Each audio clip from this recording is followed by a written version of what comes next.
Le PADUC reste bien en vigueur. Jean Biancucci veut couper court aux fausses interprétations. Le tribunal administratif de Bastia ne s'est pas prononcé sur le fond du document. Pour les espaces stratégiques agricoles, la cartographie est annulée, mais 105 000 hectares continuent d'être protégés selon les mêmes critères. Pour ce qui est du zonage, désormais un travail sera accompli en concertation. Et avec les communes qui souhaitent élaborer ou modifier leurs documents d'urbanisme, nous allons les accompagner, nous allons bien entendu les aider, c'est notre rôle, et nous ferons en sorte que les recommandations qui sont contenues dans le PADUC en matière d'espace agricole soient bien entendu conformes. À Alate, la mairie annexe jouxte l'école. Bâtie depuis des années, cette zone a pourtant été classée en ESA.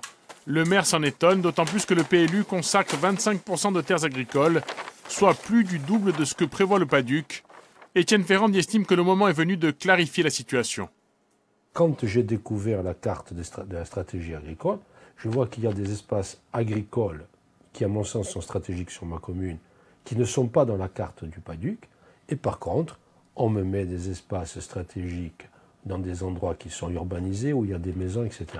Donc je pense qu'il y a eu effectivement une opportunité à ce que, à la lueur de la décision de justice, on retravaille un peu les documents. Le 26 octobre, toutes les communes disposant d'un document d'urbanisme devront s'être assurées de la compatibilité avec le PADUC. Pour les autres, c'est le règlement national d'urbanisme qui s'applique. Dans ce cas, actuellement, les préconisations des ESA sont sans effet, pour le meilleur et pour le pire. Certaines communes disent aussi que c'était confortable pour elles de pouvoir opposer un document qui est supérieur, parce que c'est toujours difficile de refuser, surtout dans une petite commune, à un citoyen un permis de construire et s'appuyer sur des normes supérieures. Ça facilite quand même ce dialogue et ce travail. 40 recours ont été introduits contre le PADUC. Les audiences se terminent mi-avril. In fine, l'exécutif décidera ou non de faire appel des décisions du tribunal administratif.